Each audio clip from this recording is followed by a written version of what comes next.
Hey, this is Jamey with Stonemaier Games, and today I'm going to talk about my favorite mechanism in Luxor, a game that I played recently on Board Game Arena. That's this photo over here. I borrowed this photo from Board Game Geek so you can see what the game looks like in real life. So Luxor is essentially a racing set collection game. It's a competitive game where you are joining other players in this dungeon over here. You're starting on over here and over here, and you're kind of moved around this track with a number of different meeples. You start out with 3, I believe, and then you can gain 2 more along the way. And you're trying to get to the sarcophagus in the middle of the pyramid, presumably. And you're collecting sets of things along the way. There are also some other points that you're getting points along the way. There are 2 things that I want to mention here that I really enjoyed about this game that I think are worth highlighting from a design perspective. One is the hand management aspect of it. You start out with a hand of 5 cards, and at the end of every turn, you will end up having 5 cards, whether you're drawing a card automatically or you are gaining a card from a special ability. 5 cards is the magic number here. And the neat little tweak to this game is that to move one of your meeples around the board, you are going to choose one of these cards from your hand, and play it and move your meeple almost always exactly that number. So this card says 5, so you'll choose a meeple and you move that meeple 5 spaces, exactly 5 spaces. There are some cards that offer some flexibility, but that's the core idea.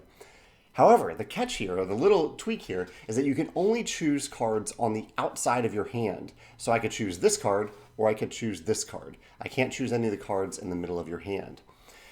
And so I say I choose the 5. At the end of my turn, I will insert the new card I gain right in the middle of my hand, because at that point I'll only have 4 cards, so there's always a clear place to put it in the middle of your hand, and you'll have 5 cards again. And I really like the hand management here. I liked that it limits your decision point a little bit.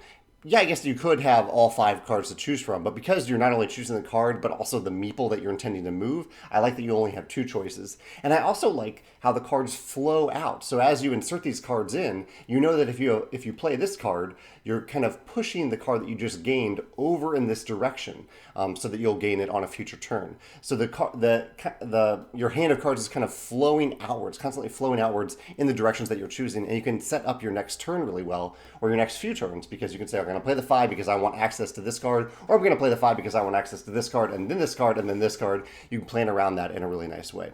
Really neat twist on I guess, hand management and playing cards from hand.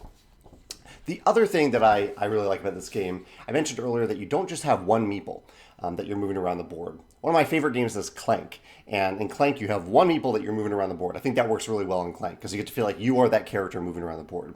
In this game, you are not any of the meeples. You are kind of a larger entity managing these meeples, and they're all kind of racing to get closer to the sarcophagus. Ideally, one of them will reach it. It's possible that 2 of them could reach it. The game does end when at least 2 meeples of any player reach the middle part of the board. But I like that as you're moving these meeples, you're choosing between all of them. So sometimes you want to group together multiple meeples on the same spot, because that'll help you claim a tile. You need to do that at certain times.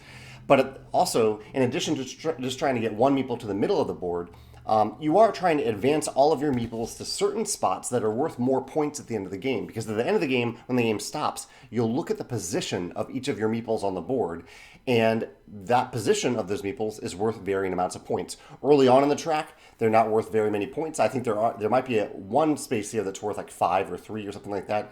But then the numbers are pretty low and they get higher. But every once in a while, there's a spot that's just worth 0 or isn't worth much at all, even though it's fairly advanced on the track. So you're constantly kind of jockeying for position on this track here, trying to position your meeples so that when the game ends, they are going to get you a bunch of points based on where they are. So I like that this is a race to the middle, but you're managing multiple meeples, and you get to look at the board at the end of the game to see where those meeples are, and that actually matters quite a bit for endgame scoring.